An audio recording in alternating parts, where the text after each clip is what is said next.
My name is Ashley, and at 36 years old, I finally earned my master's degree in education administration after 4 grueling years of evening classes teaching full-time at a public high school in Los Angeles and raising 2 children. I stood on that stage, clutching my diploma, scanning the audience for the 5 seats I'd reserved, but they were empty. Not a single family member showed up, not my husband, not my kids, not even my parents. They all ditched me for my sister's barbecue party. I forced a smile through the applause, but inside I was boiling. As the ceremony ended, I snapped a photo in my cap and gown right there amid the celebrating crowds and posted it on Facebook with the caption, "No family." Likes poured in from colleagues and old friends, but nothing from them. Then an hour later, my phone exploded with 45 missed calls from my husband. Before I dive into what happened next, I'd love to know what time it is, where you're listening, and which city you're in. It makes me happy to see how far these stories travel and connect with people. For the last 12 years, I've been married to Christopher, a 38-year-old film producer with a steady job at a production company in Hollywood. Together, we have 2 children, Matthew, our 13-year-old son, who's hitting that phase where he thinks everything about his parents is cringy, and Samantha, our bright 10-year-old daughter who's getting more into her school friends and dance classes. We live in a modest 3-bedroom house in the Hollywood Hills suburbs, comfortable but not extravagant, with a backyard patio where the kids play on sunny afternoons when LA's traffic isn't too bad.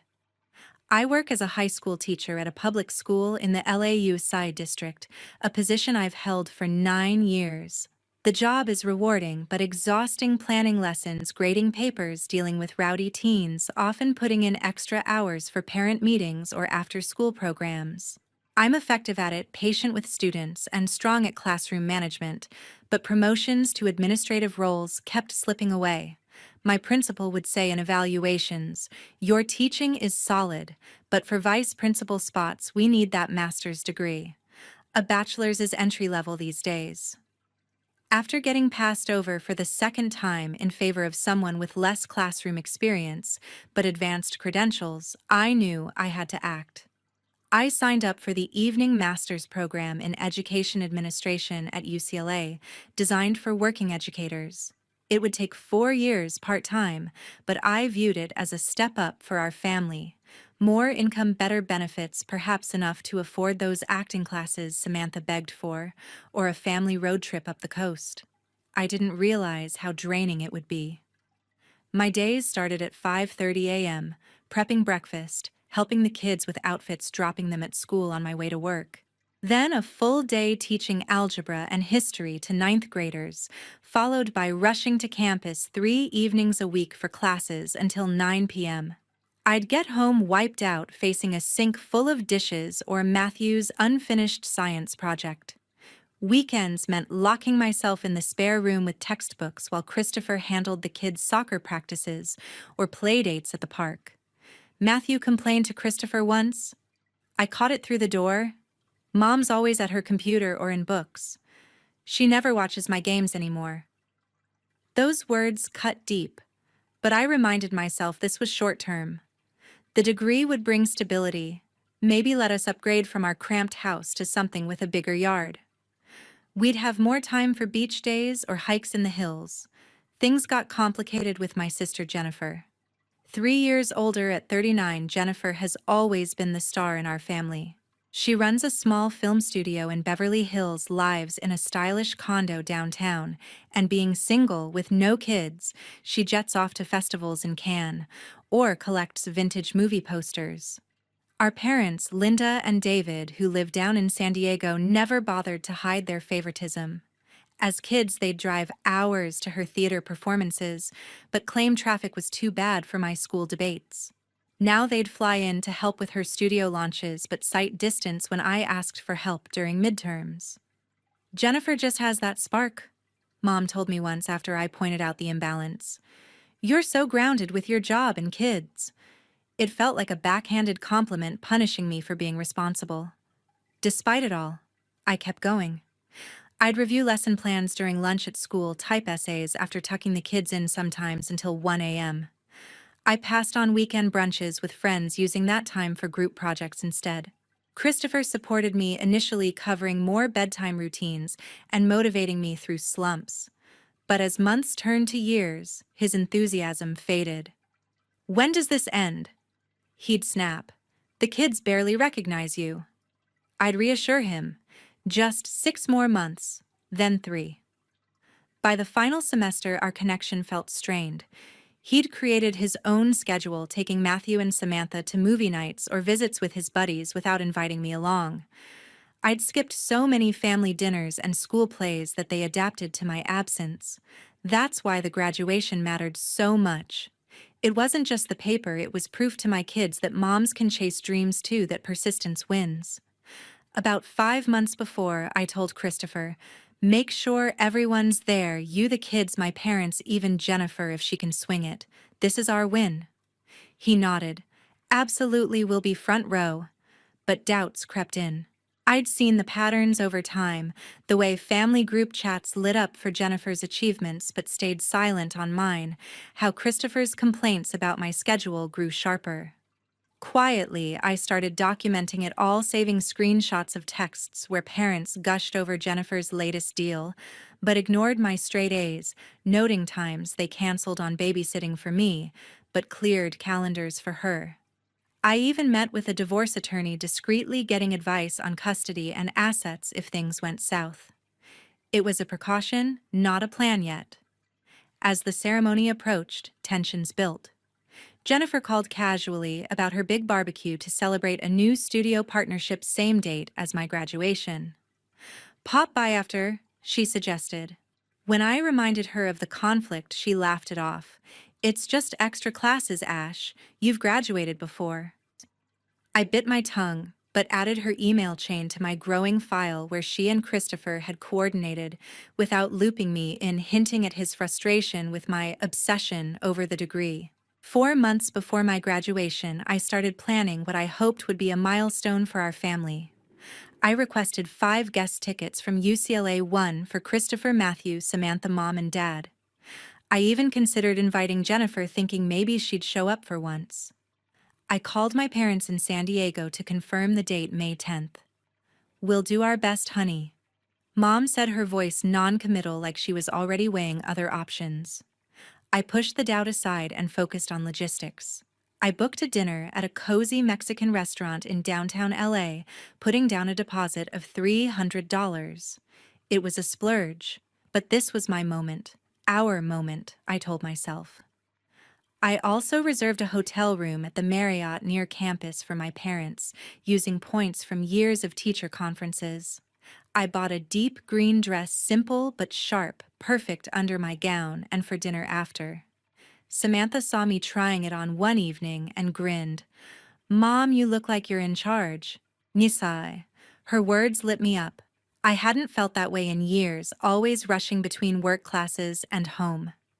Then 3 weeks out, the first crack appeared. Jennifer called, her voice bubbling with excitement. "I'm throwing a huge barbecue on May 10th to celebrate my studio's new partnership with a big streaming platform. You guys have to come. Matthew and Samantha will love the bounce house and catering from that taco truck they like." My stomach twisted. "Jennifer, that's my graduation day. I told you months ago." There was a pause, then her casual tone. "Oh, right, I forgot. It's just a degree, Ashley. You've done this before with your bachelor's. Come after, bring the kids for the fun part." I gripped the phone, fighting to stay calm. This isn't just a degree. It's 4 years of late nights and sacrifices. My family needs to be there. Jennifer sighed. "Look, I've got industry execs flying in that weekend. I can't move it. You'll have other celebrations." I hung up my hands, shaking, and immediately saved her texts to my file. She'd dismissed me like my work meant nothing, just like always. I called Mom to set things straight. "Jennifer's barbecue is the same day as my graduation. You're not going to that instead, are you?" Her response was maddeningly vague. "Oh, sweetheart, what a mix-up. Those execs are important for Jennifer's business and we hardly see her. Can't you both work it out?" I pressed. The university doesn't reschedule commencements, Mom. I told you the date 5 months ago. She hesitated. Well, your dad loves her barbecues and we're staying at her condo that weekend anyway. Maybe we can make both. The distance between San Diego and LA made that impossible, and she knew it. I turned to Christopher that night expecting backup. I laid out the situation, my voice steady but sharp. Jennifer planned her party on my graduation day, and Mom and Dad are leaning toward it. You and the kids are coming, right? He looked uneasy, avoiding my eyes. Ashley, the kids heard about the bounce house and the taco truck from their cousins. They're begging to go. A 3-hour ceremony reading names sounds miserable for them. My jaw tightened. So you're saying you'd rather take them to a party than see me graduate with honors? This is about supporting me, Christopher. He sighed. I'm just trying to keep them happy. Can't we compromise? I'll drop them at Jennifer's and come to your ceremony alone. I couldn't believe it. This isn't a negotiation. It's about showing up for me after 4 years of juggling everything for this family. He muttered, You're making this bigger than it is. His words echoed Jennifer's dismissal, and something snapped. I didn't argue further but went to my laptop, pulling up our family group chat. There it was, messages between Christopher and Jennifer from a month earlier, planning the barbecue, joking about how my school thing wouldn't be as fun. They'd coordinated behind my back, knowing the conflict. I dug deeper, my heart racing. In Christopher's email, I found a thread with one of Jennifer's assistants, a woman named Claire. The tone was too friendly, flirty, even arranging for her to attend the barbecue with winks and private plans to catch up later. It wasn't concrete proof of an affair, but it was enough to raise red flags. I screenshot everything, adding it to my growing collection of evidence. If they thought they could dismiss me, they were wrong. I wasn't just the reliable one anymore. I was done being invisible. That night, I met with Stephanie, my closest colleague from school, a 34-year-old English teacher who'd become my rock through late-night study sessions. Over coffee, I vented about the barbecue and Christopher's betrayal. She didn't sugarcoat it. They're choosing a party over your life's work. You don't deserve that. What's your next step? I leaned forward, lowering my voice. I'm not letting this slide. I've got texts, emails, everything. When the time's right, they'll see what it costs to cross me. Stephanie nodded. You're stronger than they know. Keep those receipts. Her support fueled me. I went home, added more notes to my file, and started outlining my divorce paperwork with the attorney's advice. The ceremony was coming, and I was ready to face whatever they threw at me next. The morning of my graduation, I woke up with a knot in my stomach. Despite the fight with Christopher and the sting of my family's choice to attend Jennifer's barbecue, I tried to focus on what I'd earned. I'd spent 4 years grinding for this master's degree, and today was mine, even if I had to celebrate alone. I slipped into my green dress, adjusted my cap and gown, and drove to UCLA's campus, checking my phone one last time for any messages from Christopher or the kids. Nothing. At the auditorium, I joined the other graduates, forcing myself to smile as families snapped photos and handed out flowers. My colleague Stephanie was there, her presence a small anchor. You look incredible, she said, hugging me. This is your day, Ashley. Own it. We took a few pictures together, and I tried to soak in the moment, but the empty seats reserved for my family loomed in my mind. When the ceremony started, I marched in with hundreds of others to the sound of pomp and circumstance, scanning the crowd one last time. No familiar faces. The speeches dragged on, deans talking about perseverance, and alum preaching work-life balance that felt like a jab at my sacrifices. Then my name was called, Ashley Marie Johnson, Master of Education Administration with honors. I walked across the stage, shook the dean's hand, and moved my tassel from right to left. The applause was polite, but distant, no cheers or whistles from anyone who knew me. I returned to my seat, clutching the diploma case, feeling a mix of pride and emptiness. I'd done it, but no one who mattered most was there to see it. After the ceremony, I lingered on the campus lawn, watching graduates pose with parents and kids. Stephanie stayed by my side, sensing my mood. "You're stronger than this," she whispered. "They don't get to define your win." I nodded, pulling out my phone to post the photo we'd taken me in my gown, trying to smile with the caption, "No family support." Comments rolled in from coworkers and distant friends, but still radio silence from Christopher, Matthew, Samantha, or my parents. I tucked my phone away, ready to head to the Mexican restaurant alone, when it started buzzing uncontrollably. I glanced at the screen. 45 missed calls from Christopher, all within the last hour. My heart sank. Something was wrong. I called back immediately, and he picked up on the first ring, his voice frantic. "Ashley, thank God. It's Matthew. He fell off a slide at Jennifer's barbecue. We're at Cedars Sinai. It's his leg might be broken." My mind raced, maternal instinct kicking in over the hurt. "Is he okay? How bad is it?" I asked, already heading to my car. "He's in pain, but they've got him stable. He's asking for you." Christopher said, his words rushed. I sped to the hospital, my gown still on, crumpled in the passenger seat. The 20-minute drive felt endless. My thoughts a blur of worry for Matthew and fury at the situation. How could they let this happen? At the emergency room, I gave Matthew's name at the desk and was directed to Bay 5. Pulling back the curtain, I froze. There was Matthew, his face pale, his right leg in a temporary splint. Around him stood Christopher, Samantha, Jennifer, Mom, and Dad, their faces a mix of guilt and concern. A doctor was reviewing x-rays, explaining a fracture that would need a cast, but wasn't life-threatening. Mom, Matthew called out, his voice shaky but relieved. I rushed to his side, stroking his hair. "I'm here, sweetie. You're going to be okay." I turned to the doctor, who introduced himself as Dr. Patel. "It's a clean break in the tibia," he said, pointing to the x-ray. "6 weeks in a cast and he'll recover fully." I nodded, relief mixing with the anger simmering beneath. As I comforted Matthew, I overheard Jennifer whispering to Christopher, "I told you the slide was fine. Kids fall all the time." My eyes narrowed. I'd seen a video sent by a friend who'd been at the barbecue showing the slide, rickety, no supervision kids climbing chaotically while Jennifer schmoozed with her industry guests. I saved the clip to my phone, another piece for my file. Christopher avoided my gaze, fidgeting, and I caught a glance between him and a woman in the corner, Claire, Jennifer's assistant from the flirty emails. She looked away quickly, but it was enough to confirm my suspicions. I kept my focus on Matthew, asking about his pain, making sure he felt safe. But inside, I was done. They'd chosen a party over me, and now my son was hurt because of their negligence. The video, the emails, the texts. They weren't just proof of betrayal anymore. They were ammunition. I wasn't going to let this slide. As Dr. Patel stepped out to prep for casting, I looked at my family, my voice low but steady.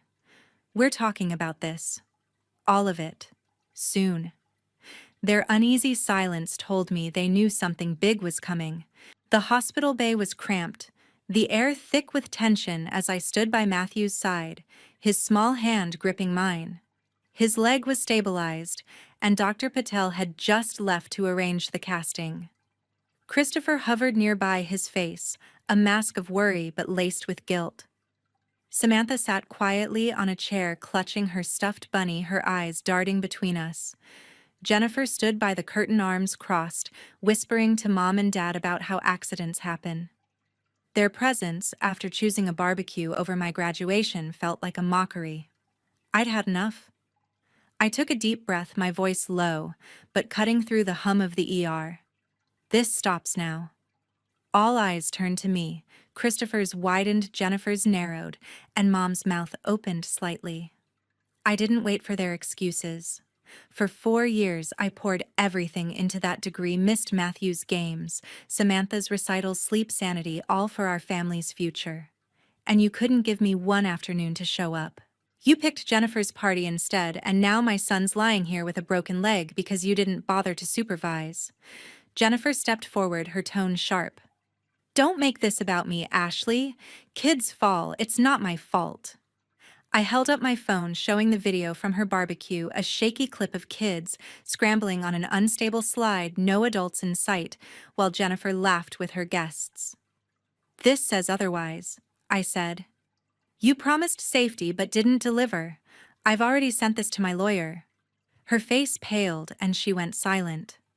I turned to Christopher, who wouldn't meet my eyes. "And you," I said, my voice steady but cold. "You planned that party with Jennifer behind my back. I have the emails where you called my graduation a school thing and laughed it off. But that's not all." I pulled up another screenshot, one I'd found just days ago, a flirty exchange between Christopher and Claire, Jennifer's assistant, arranging a private meetup after the barbecue. I held it up for everyone to see. "You've been cheating with her. I've got months of messages, photos, even a hotel receipt." The room went dead quiet. Samantha's eyes widened and Matthew looked confused, his grip tightening on my hand. Christopher stammered, "Ashley, it's not what you think. I cut him off." "Don't. I filed for divorce this morning. I'm seeking full custody of the kids and half our assets based on your infidelity and neglect. My lawyer's ready." His jaw dropped and Mom gasped. "Ashley, you're being rash. I wasn't done." I faced Jennifer again. "Your studio's been dodging taxes for years. I've got copies of your invoices, fake ones you used to hide income. I sent them to the IRS yesterday. Good luck with the audit." Jennifer's confident facade crumbled, her voice shaking. "You wouldn't dare." I stared her down. "I already did." Finally, I turned to Mom and Dad, their faces a mix of shock and discomfort. "You've always put Jennifer first. Her plays, her parties, her life. Never mine. I have recordings of our calls where you dismissed my degree as just extra classes while praising her every move. I posted them online an hour ago, tagged our family and friends. Everyone knows now how you've treated me." Dad tried to speak. "Ashley, we didn't mean," but I raised a hand. "You meant it every time you chose her over me." Mom's eyes filled with tears. "Please, honey, let's talk this out. We're family." I shook my head, my resolve like steel. "Family doesn't abandon each other. You made your choice, and now you live with it. I'm done begging for your respect." Samantha started to cry, and I knelt beside her, softening my voice. "Sweetie, this isn't about you or Matthew. I'm protecting us." Matthew looked up, his voice small. "I'm sorry, Mom. I should have come to your graduation." My heart ached, but I squeezed his hand. "It's not your fault, sweetie. Adults made these decisions." Christopher stepped forward, his voice desperate. "Ashley, let's fix this. I messed up, but we can work it out." I looked at him, the man I'd loved for 12 years, now a stranger. "You fixed nothing when it mattered. It's too late." Jennifer tried next, her tone pleading. "I'll cancel the next event, anything, don't do this." I didn't flinch. "You did this to yourselves." Dr. Patel returned, breaking the silence, and I focused on Matthew, helping him through the casting process. As we prepared to leave, I sent a quick text to Stephanie. "It's done. They know everything." Her reply was instant. "Proud of you. You're unstoppable." I walked out of that bay with my kids, leaving Christopher, Jennifer, Mom, and Dad behind, their stunned faces fading in my mind. I wasn't just walking away, I was taking control. They'd underestimated me for the last time. 6 months after that hospital showdown, I stood in my new office at Westview High School, hanging my master's degree on the wall.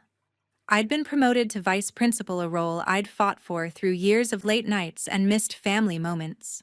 The pay bump let me move Matthew and Samantha to a sunny 2-bedroom apartment in Culver City, closer to school and away from the memories of our old life in Hollywood Hills. The kids adjusted fast. Matthew joined the soccer team, and Samantha started dance classes again, her laughter filling our new home. For the first time in years, I felt free, like I could breathe, without carrying everyone else's weight.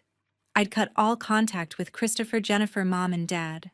No calls, no texts, no holiday visits.